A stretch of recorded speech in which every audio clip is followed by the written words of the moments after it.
In Holland? Patricia,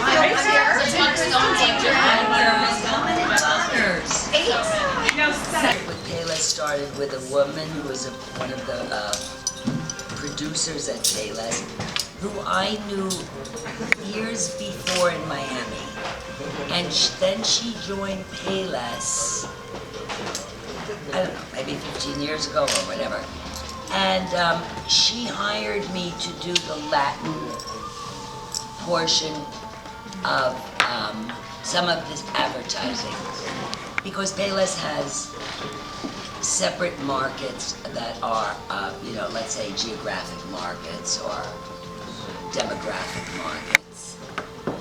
And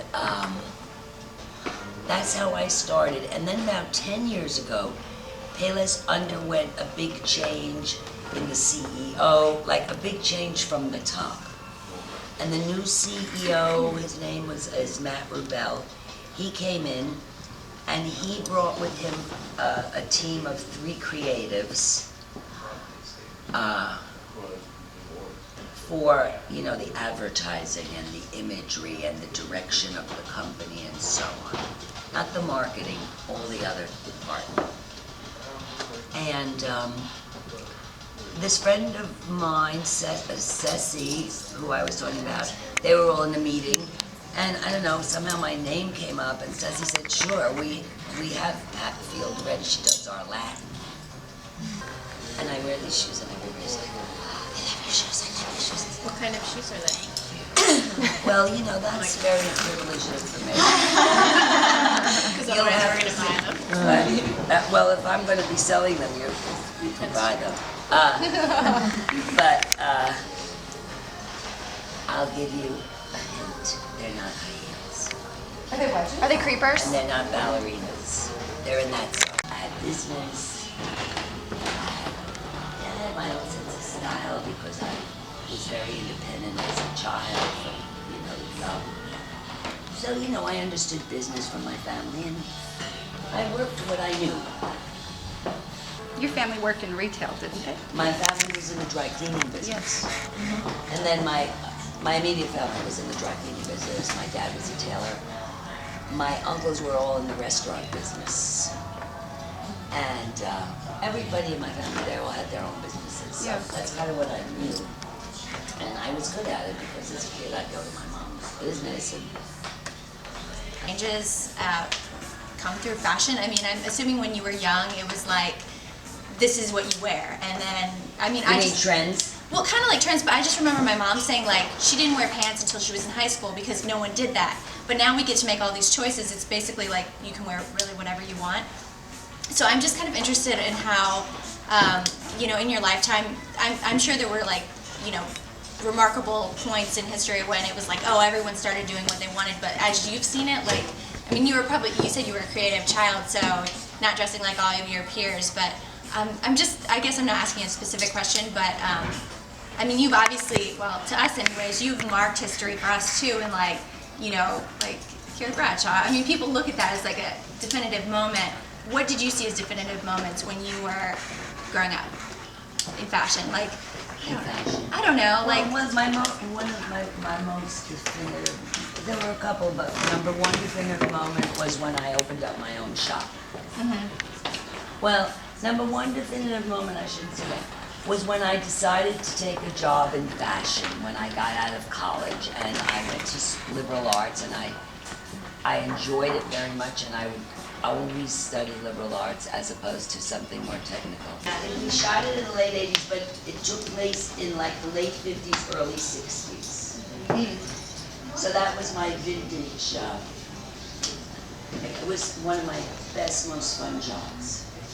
Because there we were out in Las Vegas, and it was, this was like the third thing that I had done.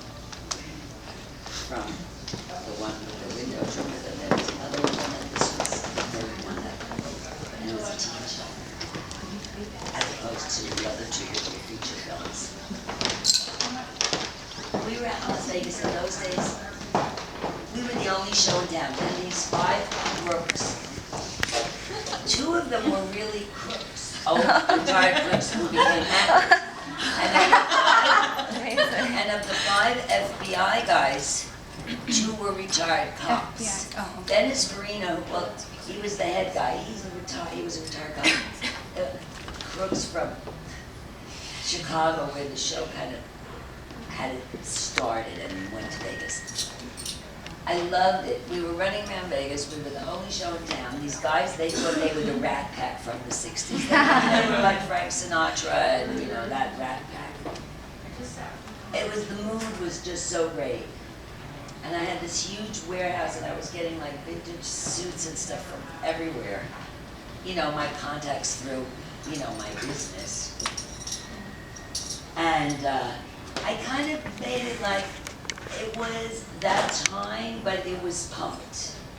You know, I changed the colors a little. I love that show. It was so much fun to do it. I had so much fun in Vegas. One of my best experiences. So I don't know what else. What else could we talk about? Actually wanted to ask, one of my favorite things in the world, and I'm sure many of these girls, is to just people watch and to sit, somewhere on the, New York City or whatever city, to just observing fashion. You've been to so many cities in the world. What is your favorite? Just to sit back and just put your sunglasses on and just watch like the streets. When you have time. I have many favorite cities. I am very fortunate. I've visited so many cities, and I love cities.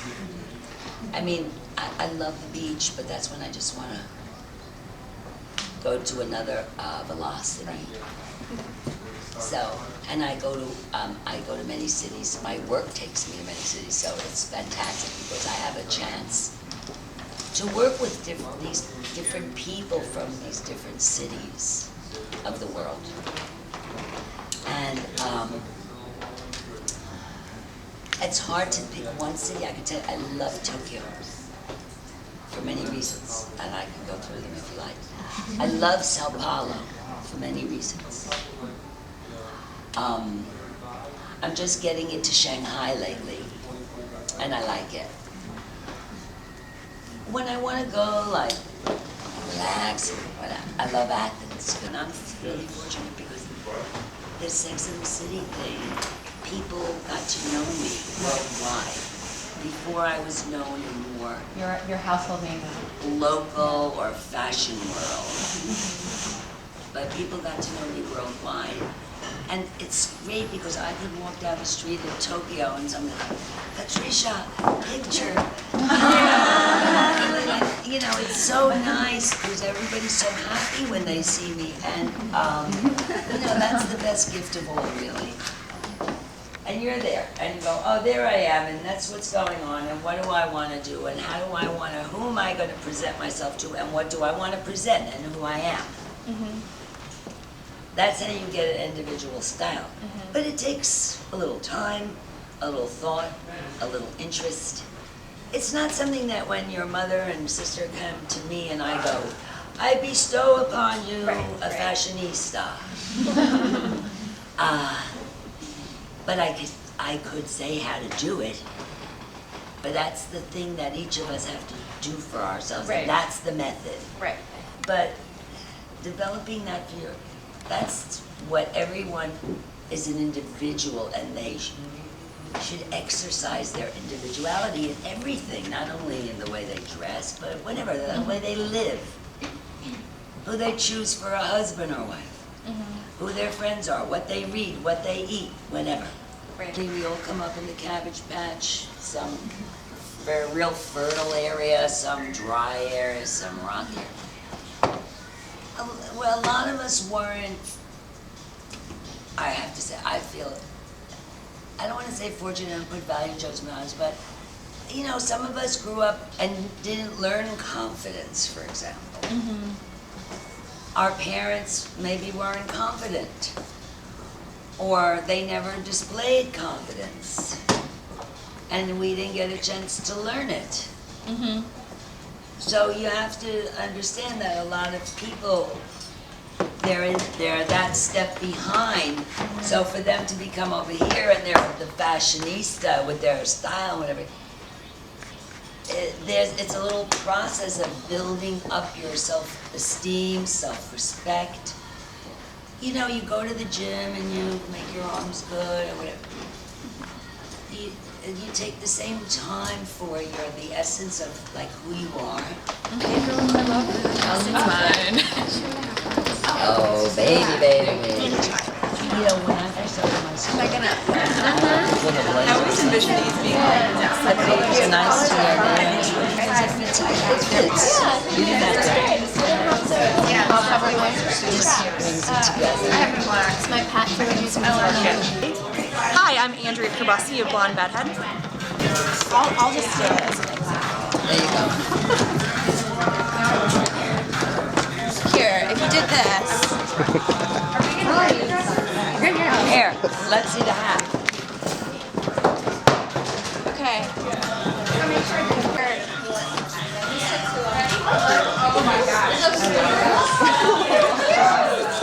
I mean, just to give it a little more of a little outerwear feeling. Should I put the hat back? Yeah, the hat.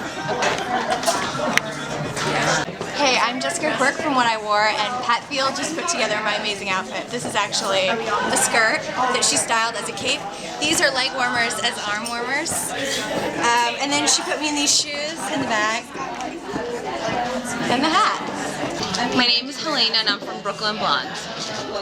Hi, I'm Kim. My blog is eatseatwear.com. My outfit today was kind of styled by Pat. I really like this little vintage skirt from Keiko, and I'm actually wearing a skirt as a top that she suggested, and so I threw on this fur vest just for a little more, cover up my bra straps, and good to go.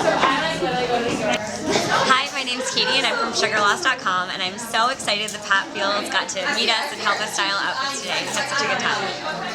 Let's see what we can do. The only things I'm good at is the eyes. Yeah. Oh, I'm so bad. That's okay, what you brought. Hi, I'm Keiko from KeikoLyn.com. So Patricia styled me in this outfit today. This is actually my own blazer, and this dress and the tank top are from the Style Swap. And she had me pair a nude pump with black hose just to make the shoes stand out. They have a little sparkly clutch for a little bit of glitter. And I like this outfit because it's very me. I think she did a good job picking out something that I would wear on a normal day-to-day. Love it. It's like, I'll be in that tomorrow.